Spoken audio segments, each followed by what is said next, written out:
Hello friends, baku huntam 1, 2, 3. Iran baru saja mengeluarkan ultimatum yang membuat seluruh komunitas intelijen barat langsung siaga penuh. Bukan sekedar gertakan biasa di podium diplomat, bukan sekedar retorika panas di sesi parlemen Tehran. Kali ini Iran secara resmi mengklaim telah menyiapkan rudal hypersonik penghancur kapal yang secara eksplisit diarahkan untuk membidik USS Gerald Ford, kapal induk nuklir paling canggih yang pernah dibangun Amerika Serikat. Juru bicara Angkatan Bersenjata Iran, Brigadir Jenderal Abolfazl Shekarchi, menyampaikan pernyataan ini dengan nada yang sangat serius melalui media resmi Tehran. Dan percayalah friends, ini bukan bahan obrolan ringan sambil minum teh manis di sore hari. Pernyataan ini langsung membakar perhatian analis militer di seluruh dunia karena satu alasan sederhana. Rudal hypersonik itu berbeda kelas dengan rudal biasa yang selama ini kita kenal. Kalau rudal konvensional itu ibaratnya motor bebek, hypersonik itu jet tempur yang terbang di jalur tol tanpa polisi tidur. Kecepatan minimalnya 5 kali kecepatan suara, atau lebih dari 6.000 km per jam. Dan sistem pertahanan kapal induk Amerika yang paling canggih sekalipun, masih kesulitan besar untuk mencegat proyektil secepat itu. Nah, makanya Washington tidak bisa santai-santai saja mendengar klaim ini, friends. Pentagon sendiri merespons dengan meningkatkan kesiapan gugus tempur USS Gerald Ford, yang saat ini memang sudah berada di kawasan Timur Tengah. Keputusan mengirimkan 2 carrier strike group ke kawasan ini, sejak awal sudah memberi sinyal bahwa Amerika memang tidak sedang bermain-main. Tetapi sinyal balasan dari Tehran juga tidak kalah tegas. Iran secara terbuka menyatakan bahwa keberadaan USS Gerald Ford di perairan strategis dekat Teluk Persia bukan berarti Amerika bisa tidur nyenyak. Bahasa diplomatisnya begitu. Bahasa warung kopinya, Amerika bawa kapal paling kuat di dunia. Iran bilang sudah siapkan kunci Inggrisnya. USS Gerald Ford sendiri perlu kita pahami dulu sebagai konteks, friends. Kapal ini bukan sekedar kapal besar yang mengapung di laut. CVN-78 ini adalah kota terapung bertenaga nuklir dengan panjang lebih dari 330 meter, mengoperasikan lebih dari 75 pesawat tempur, termasuk F-35C Lightning II dan F-18 Super Hornet. Dilengkapi sistem peluncur pesawat elektromagnetik EMALS generasi terbaru, dan dikawal oleh armada destroyer, kapal selam, kapal penjelajah, serta jaringan satelit intelijen yang bekerja 24 jam tanpa jeda. Nilai aset ini mencapai 13 miliar dolar Amerika.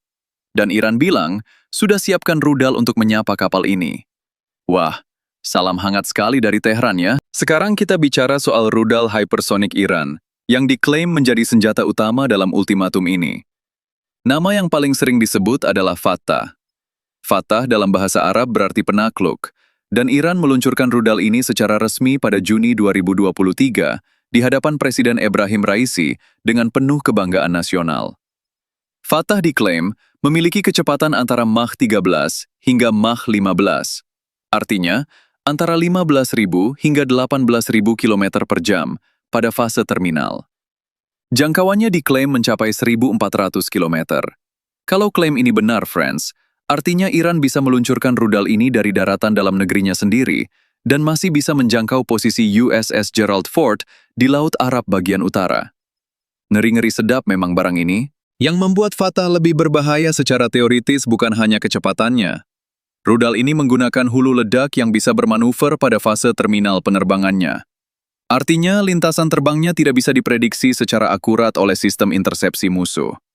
Kalau rudal biasa itu seperti batu yang dilempar dengan lintasan lengkung yang bisa dikalkulasi, Fatah ini ibarat batu yang tiba-tiba berubah arah di detik-detik terakhir sebelum menghantam target.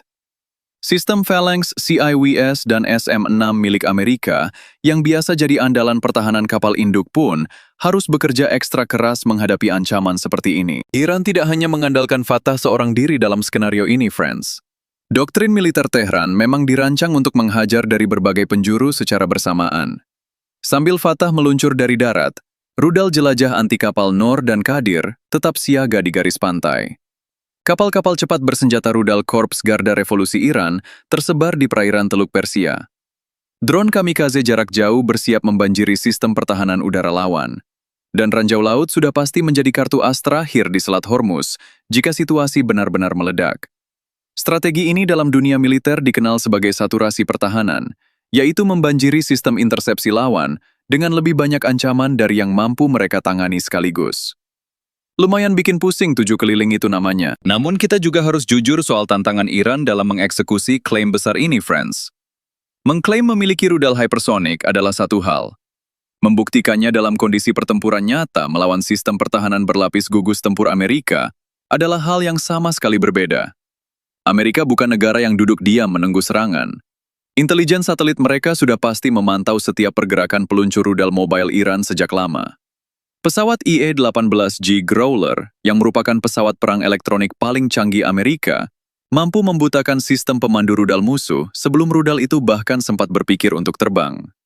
Dan kapal selam nuklir Amerika yang berpatroli di bawah permukaan air sekitar kawasan itu tidak pernah benar-benar tidur. Tetapi tetap ada satu kenyataan yang tidak bisa diabaikan begitu saja oleh Pentagon. Sejarah membuktikan bahwa dalam perang asimetris, satu rudal yang berhasil menembus pertahanan sudah cukup untuk mengubah segalanya. Satu hantaman yang berhasil menjebol lambung USS Gerald Ford tidak perlu menenggelamkan kapal itu sepenuhnya untuk menciptakan krisis besar. Kerusakan parah pada dek penerbangan, kebakaran di hanggar pesawat, atau sistem propulsi nuklir yang terdampak sudah cukup untuk mempermalukan Amerika di hadapan seluruh dunia dan membakar harga minyak global ke level yang belum pernah kita bayangkan, friends. Ingat, sepertiga pasokan minyak dunia melintas di Selat Hormuz setiap hari. Kalau Iran memilih tutup keran itu, ekonomi global yang paling duluan merasa sakitnya. Para analis di Washington terbagi menjadi dua kubu dalam membaca ultimatum ini. Satu kubu menganggap pernyataan Iran ini murni konsumsi domestik.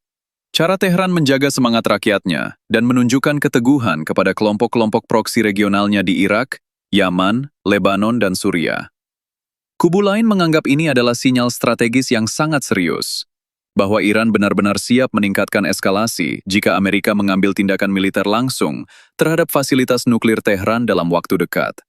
Dan situasi di kawasan itu memang sudah berada di titik yang sangat tipis. Perbedaannya antara tekanan diplomatik dan konfrontasi terbuka. Yang pasti, friends, ultimatum Iran soal rudal hypersonic penghancur kapal ini bukan sekedar drama musiman Timur Tengah yang datang dan pergi. Ini adalah sinyal bahwa level ancaman di kawasan itu sudah naik ke dimensi yang baru dan lebih berbahaya. Amerika tetap perkasa dengan aset-aset militer terbaiknya. Iran tetap tidak gentar dengan doktrin asimetrisnya yang sudah puluhan tahun dimatangkan. Dan dunia menonton dengan napas tertahan, menunggu siapa yang berkedip duluan. Jadi, bagaimana menurut kalian, friends? Apakah ultimatum Iran kali ini serius atau hanya gertakan besar-besaran? Apakah rudal hypersonic Fatah benar-benar mampu mengancam USS Gerald Ford? Silakan komentar dan baku hantam kalian di bawah.